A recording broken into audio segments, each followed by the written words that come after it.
ডাক্তারের মৃত্যুর 1 মাস পা দিল। ঠিক 1 মাস আগে 9ই আগস্ট গভীর রাতে তিলোত্তমা ডাক্তারকে ধর্ষণ করে নৃশংসভাবে খুন করা হয়। তারই প্রতিবাদে রাত 9টা থেকে রাত 12টা পর্যন্ত 3 ঘন্টা সিআইটিইউ উত্তর 24 পরগনা জেলা কমিটির পক্ষ থেকে ব্যারাকপুর স্টেশন চত্বরে গানে কবিতায় কথায় তার বিচারের দাবিতে সোচ্চারিত হয়। এর পাশাপাশি মঞ্চের পাশে ফ্লেক্স লাগিয়ে এবং কাগজে পথ চলতি মানুষ সহ এলাকার 10,000 মানুষের সই সংগ্রহ করে সুপ্রিম কোর্টের প্রধান বিচারপতির কাছে পাঠানোর জন্য সংগ্রহ করা হয়। ডাক্তারদের পক্ষ থেকে ডাক দেওয়া হয়েছিল।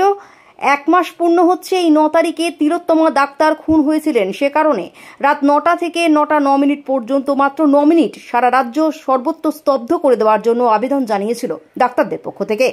সেই আবেদনে সাড়া দিয়ে ব্যারাকপুরের নাগরিকেরা নোনাচন্দনপুকুর বাজার থেকে মিছিল করে ব্যারাকপুর বারাসাত মসজিদ মোড়ে এসে এই মিছিল শেষ করে। তারা 9 মিনিট স্তব্ধ করে দেয় ব্যারাকপুর বারাসাত রোড। স্তব্ধ হয়ে যায় ব্যস্ততম রাস্তায় সমস্ত গাড়ি। মানুষ দাঁড়িয়ে পড়েন, তিলোত্তমার প্রতি শ্রদ্ধা জানান। ব্যারাকপুর থেকে মনোজ দাসের রিপোর্ট, সংবাদ এই সময়।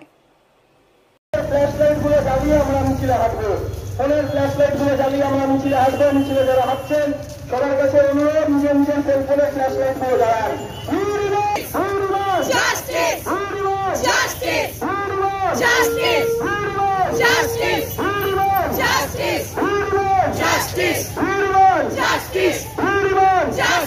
বিচার তুমি দেবে না, এই মিছিল থামবে না। বিচার তুমি দেবে না, এই মিছিল থামবে না। বিচার তুমি দেবে না, এই মিছিল থামবে না। বিচার তুমি দেবে না, এই মিছিল থামবে না।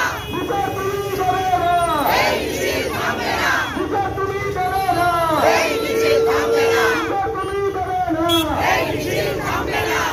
চিকিৎসকদের যে ডাক, সেই ডাককে সাড়া দিয়েছে যে 9 মিনিটের জন্য রাত 9টা থেকে রাস্তা স্তব্ধ করে দেওয়া, যানজট না করিয়ে মানুষকে আবেদন করে মানুষের কাছে অনুমতি চেয়ে নিয়ে তাদের যে ডাক, সেই ডাক থেকে মান্যতা দিয়ে আমরা রাস্তা রোকো করেছিলাম, রাস্তা অবরোধ করেছিলাম এবং জনগণও সেটা স্বতঃস্ফূর্তভাবে সাড়া দিয়েছে।